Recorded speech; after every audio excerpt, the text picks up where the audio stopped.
Hello friends, welcome to Amit Sharma academy. ये आपका NCERT series चल रहा है जिसमें आपका क्लास 6 का ज्योग्राफी है और ये आपका 5th पार्ट होने वाला है। और ये इससे पहले मैंने 4 पार्ट अपलोड किए हुए हैं और प्लेलिस्ट बनी हुई है, आप जाके देख सकते हैं। और इसकी पीडीएफ के लिए आपकी एनसीईआरटी जो बुक्स हैं आप टेलीग्राम चैनल ज्वाइन कर सकते हैं। और मैं एनसीईआरटी सीरीज इसलिए चला रहा हूँ क्योंकि आपके बीपीएससी जो टीआरई एग्ज़ाम हुए हैं उसमें एनसीईआरटी का ज़्यादा इंपॉर्टेंस दिया गया है। और एससीईआरटी भी स्टार्ट करने वाला हूँ थोड़े दिनों में और जल्दी से जल्दी आपका एनसीईआरटी हो जाए, उसके बाद आपका एससीईआरटी कर देंगे। और अगर वीडियो अच्छा लगे तो प्लीज़ शेयर कीजिएगा फ्रेंड्स के साथ में। आज 5th पार्ट देखेंगे इसका, यानी 5वां जो आपका अध्याय है पृथ्वी के परिमंडल। तो इससे रिलेटेड जो भी फैक्ट्स होंगे वो भी बताएंगे आपको, और कौन सा पॉइंट इसका इम्पोर्टेंट है आप देखिएगा। बाकी पीडीएफ के लिए आप टेलीग्राम देख लीजिएगा, वहाँ पे मिल जाएगा।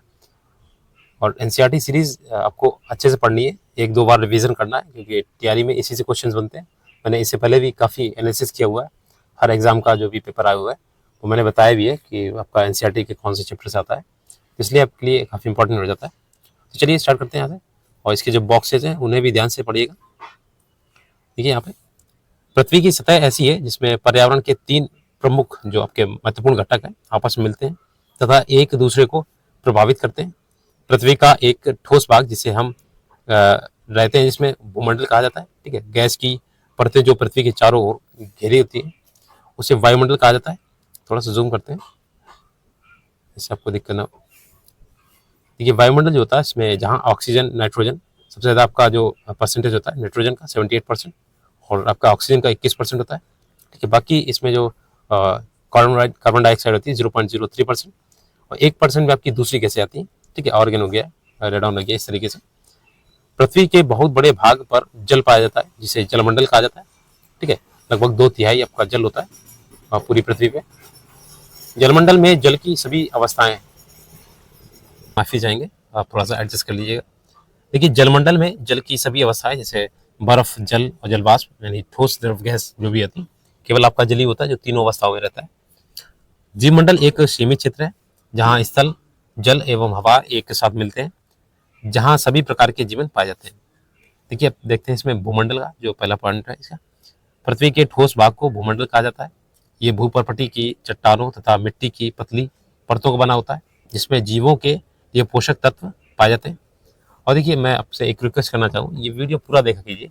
आप लोग वीडियो नहीं देखते और फिर आपको नोट्स इधर उधर चाहिए होते हैं, तो अगर आप एनसीईआरटी पढ़ेंगे नहीं तो आपको कोई भी नोट्स आपका एग्जाम क्लियर नहीं करा सकता है अगर आप एनसीईआरटी नहीं पढ़ेंगे। एनसीईआरटी आपको पढ़नी पड़ेगी और रिवीजन कीजिए इसका जितना हो सके। अभी आपका टीआरई 4 का कोई भी पता नहीं है तो उससे पहले आप एनसीईआरटी पढ़ सकते हैं, अपना बेस मजबूत कर सकते हैं। बाकी बाद में आप कोई भी जो भी बुक हो आप पढ़िए। देखिए नेक्स्ट पैराग्राफ है, पृथ्वी की सतह को 2 मुख्य भागों में बांटा जा सकता है। बड़े स्थलीय भूभाग को महाद्वीप बोलते हैं और बड़े जलाशय को महासागरीय बेसिन के नाम से जाना जाता है। विश्व के सभी महासागर आपस में एक दूसरे से जुड़े हुए हैं, तो आपको इसमें चित्र में दिखाया गया। विश्व के मानचित्र को देखिए, क्या सभी स्थलीय भूभाग एक दूसरे से आपस में जुड़े हुए हैं। मैंने एक सेकेंड वाले चैप्टर में बताया था जो आपका पृथ्वी था अंगारा लैंड और गोंडवाना लैंड में बटा हुआ था। तो जो आपका भारत है वो गोंडवाना लैंड का हिस्सा है, बीच में 33 सागर पड़ता था। देखिए समुद्री जल का तल सभी जगह समान होता है। स्थल की ऊंचाई को समुद्र तल से मापा जाता है जिसे शून्य माना जाता है। देख सकते हैं यहाँ पर, देखिए थोड़ा सा जो ये आपको बॉक्स दिया गया ये बहुत इंपॉर्टेंट होता है, बहुत पूछा जाता है। ग्रीक भाषा में लिथोस का अर्थ होता है पत्थर और एटमॉस का अर्थ होता है वाष्प, ह्यूडर का अर्थ होता है जल, बायोस का अर्थ होता है जीवन। तो इस तरीके से आप ये जो भाषाएं दी जाती हैं, ये पृथ्वी के स्थल मंडल, परिमंडल और ज्योग्राफी, ये सब जो होते हैं ये दूसरी भाषाओं से लिए जाते हैं। यहाँ पे देखिए आपका पढ़ लेते हैं, और यहाँ पे आपके कुछ परिमंडल जो दिखाए गए विश्व के महाद्वीप, महासागर वगैरह, उनको देखते हैं। तो सबसे पहला आपका एशिया, फिर आपका यूरोप, उत्तरी अमेरिका, दक्षिणी अमेरिका, अफ्रीका और ऑस्ट्रेलिया, ठीक है। तो ये आपके कितने हो गए? 7 आपके महाद्वीप हो गए। फिर आपका देखिए प्रशांत महासागर, अटलांटिक महासागर, हिंद महासागर और आपका यहाँ पे हो गया आर्कटिक महासागर, ठीक है। इस तरीके से आपके 5 महासागर हो गए। और ये आपका ये अंटार्कटिका पड़ता है, दक्षिणी महासागर में पड़ता है, ठीक है। तो इस तरीके से आप इन सभी को देख सकते हैं। बाकी देखिए मैंने जो ग्लोब था उसमें बताया भी था, ये आपकी जो निकलती है ऊपर 23.5 डिग्री जो उत्तर में निकलती है, ये आपकी कर्क रेखा होती है। जो आपकी 23.5 डिग्री दक्षिण में निकलती है, ये आपकी मकर रेखा होती है। बीच में जो 0 डिग्री इक्वेटर होती है, इक्वेटर ये विषुवत रेखा होती है, ठीक है। इस पे सूर्य की किरणें सीधी पड़ती है, इस वजह से आपके अफ्रीका में देखा सभी लोग काले रहते हैं इसमें। और ये आपका जो कर्क रेखा से ऊपर वाले होते हैं, यहाँ पे सभी जो किरणें होती हैं वो तिरछी पड़ती हैं। तो आपका जो उत्तर का इलाका है, उत्तरी ध्रुव वाला, यहाँ पे 6 महीने दिन होता है, 6 महीने रात होती है और पूरा बर्फ से ढका होता है। ऐसे ही दक्षिण में भी होता है, क्योंकि यहाँ पे भी सूर्य की किरणें जो होती है तिरछी पड़ती हैं। और यहाँ पे देखिए, थोड़ा सा जूम करके देखेंगे तो आपको दिखेगा, ये देखिए यहाँ पे हिमालय पर्वत है, ठीक है, तिब्बत का पठार है। और ये जो आपका यूराल पर्वत है, ये आपके यूरोप और एशिया को अलग करता है। इसी तरीके से आप देख सकते हैं यहाँ पे ऑस्ट्रेलिया में बताया था आपको ग्रेट डिवाइडिंग रेंज होती है, ठीक है, और ग्रेट सैंडी डिजर्ट होता है, एक ही डिजर्ट है यहाँ पे। और इसमें आप आएंगे यहाँ पे अफ्रीका में, तो देखिए यहाँ पे एटलस एक ये आपका पर्वत है, सारा मरुस्थल, ये काफी भाग में फैला हुआ है। ये नील नदी जो आपके अफ्रीका के जो वरदान कही जाती है, ड्रेकेंसबर्ग पर्वत है यहाँ पे। ये भूमध्य सागर, इससे पहले जो वीडियो आया था उसमें मानचित्र में बताया गया, भूमध्य सागर यहाँ से व्यापार होता था, ठीक है। पहले आपने सुना होगा जो वास्को डी गामा था वो इस तरीके से घूम के आया था यहाँ पे, ठीक है, और फिर यहाँ से आपका व्यापार होने लगा था। तो एक नए स्थलमार्ग की खोज हुई थी ये भूमध्य सागर से, ठीक है। अगला देखिए, ये आपका यूरोप दिया गया, आल्प्स पर्वत है यहाँ पे, और ये आर्कटिक महासागर मैंने बताया था आपको। और यूराल पर्वत से आपका यूरोप और एशिया अलग होता है। फिर आप यहाँ आएंगे आपका उत्तरी अमेरिका। अगर आपके पास स्टूडेंट एटलस है तो अच्छे से देखिएगा उसमें, क्योंकि आपका ज्योग्राफी जो है वो जब आपका मैप होता है उसी से अच्छे से समझ में आता है। यहाँ देखिए रॉकी पर्वत है, पर्वतमाला, और ये अपलेशियन पर्वत है। इसी के नीचे आएंगे दक्षिण अमेरिका, एंडीज पर्वतमाला सबसे बड़ी है विश्व में, ठीक है, और अमेजन नदी यहाँ पे पाई जाती है। और ये आपका दक्षिण अमेरिका है, ये आपके बीच में ये पड़ता है अटलांटिक ओशन पड़ता है। और ये जो आपकी अमेजन नदी है, ये सबसे ज़्यादा इसमें ऑक्सीजन निकलता है इसमें। तो इतना ही था इसमें जो भी मैंने फैक्ट्स बताए आपको, आपके एग्जाम पॉइंट ऑफ व्यू के लिए इतना इंपॉर्टेंट है। बाकी आप पढ़ने को तो ज्योग्राफी काफ़ी है। जैसे कि अगला जो पैराग्राफ है उसमें देखते हैं, विश्व का सबसे ऊंचा जो शिखर है माउंट एवरेस्ट समुद्र तल से 8848 मीटर है ऊंचा है। विश्व का सबसे गहरा भाग प्रशांत महासागर का है, मैरियाना गर्त है। मोस्ट इंपॉर्टेंट, बहुत पूछा था। इसकी गहराई 11,022 मीटर है।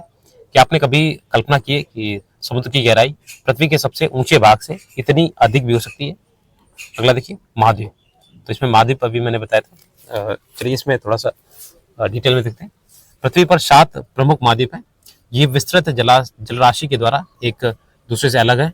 ये महाद्वीप देखिए, एशिया, यूरोप, अफ्रीका, उत्तरी अमेरिका, दक्षिण अमेरिका, ऑस्ट्रेलिया और अंटार्कटिका, ठीक है। मैंने अंटार्कटिका नहीं बताया था शायद, ठीक है। 7 आपके महाद्वीप हो गए। विश्व के मानचित्र को देखिए और उसमें ध्यान से देखिए, इस तल का बहुत बड़ा भाग उत्तरी गोलार्ध में पाया जाता है। जैसे कि एशिया जो है विश्व का सबसे बड़ा महाद्वीप है, और ये पृथ्वी के कुल क्षेत्रफल के 1/3 भाग पे फैला हुआ है, ठीक है। 1/3 हिस्सा इसी का है। ये महाद्वीप पूरी गोलार्ध में स्थित है। कर्क रेखा इस महाद्वीप से होकर गुजरती है। एशिया के पश्चिम में यूराल पर्वत है जो इसे यूरोप से अलग करता है, और यूरोप एवं एशिया के संयुक्त भाग को यूरेशिया यानी यूरोप प्लस एशिया यूरेशिया कहा जाता है। लेकिन नॉइस के लिए थोड़ा माफी चाहेंगे, आप एडजस्ट कर लीजिएगा। देखिए यूरोप जो है एशिया में बहुत छोटा है, और एशिया से बहुत छोटा है। ये महाद्वीप एशिया के पश्चिम में स्थित है। आर्कटिक वृत्त इससे होकर गुजरता है। ये 3 तरफ से जल से घिरा हुआ है। अफ्रीका महाद्वीप, जिसमें देखिए अफ्रीका जो है एशिया के बाद विश्व का दूसरा सबसे बड़ा महाद्वीप है। विषुवत वृत्त जो आपका 0 डिग्री अक्षांश है, इस महाद्वीप के लगभग मध्य से निकलती है। अफ्रीका का बहुत बड़ा भाग उत्तरी गोलार्ध में स्थित है। इसमें आप चित्र देख सकते हैं। देखिए यहाँ पे सबसे अच्छी बात यह है कि आपका अफ्रीका जो है एकमात्र ऐसा महाद्वीप है जिसमें तीनों आपकी जो रेखाएं कर्क, विषुवत और मकर रेखाएं गुजरती हैं, ठीक है। अगला देखिए, सारा रेगिस्तान विश्व का सबसे बड़ा गर्म रेगिस्तान है जो कि अफ्रीका में स्थित है। ये महाद्वीप चारों तरफ से समुद्रों एवं महासागरों से घिरा है।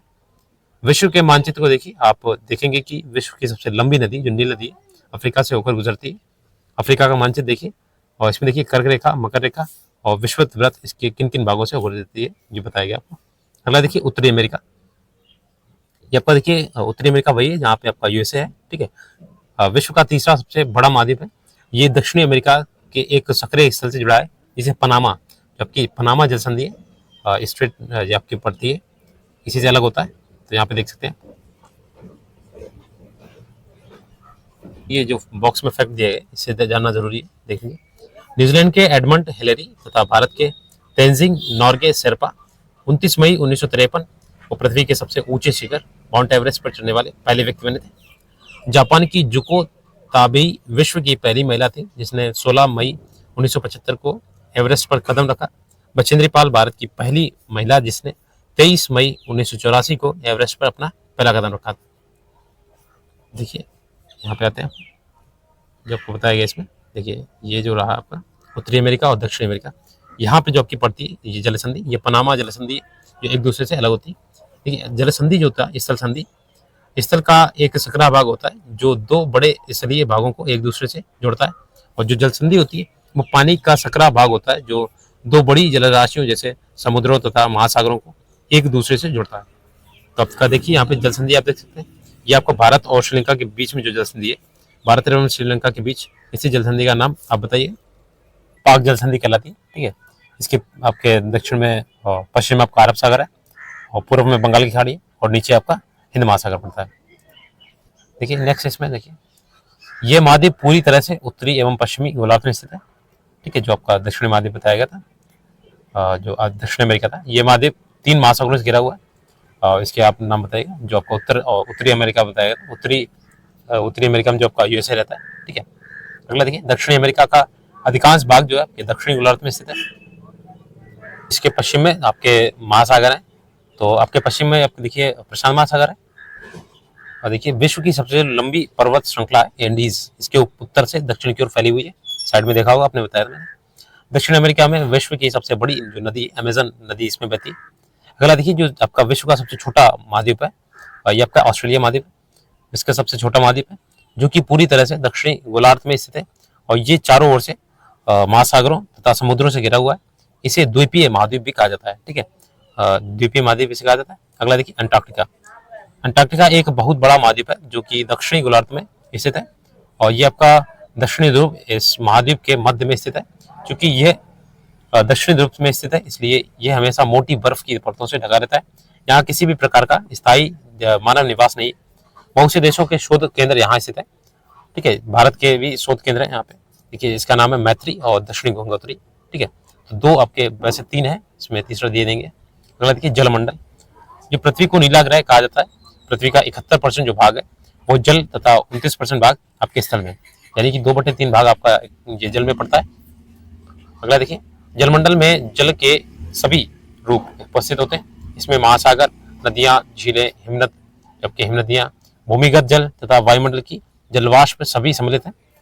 पृथ्वी पर पाए जाने वाले जल का 97% भाग से अधिक भाग जो आपका महासागरों में पाया जाता है, एवं इतना ही अधिक खारा होता है कि इसे आप पी नहीं सकते। देखिए यहाँ पे दिखा हुआ है, ये महासागर है इसका 97%, और इसमें 0.03% पीने योग्य अलवणीय है, और इसमें आपका हिमनद और चादरों तथा भूगर्भ से संचित है जो आपका 2.7% है।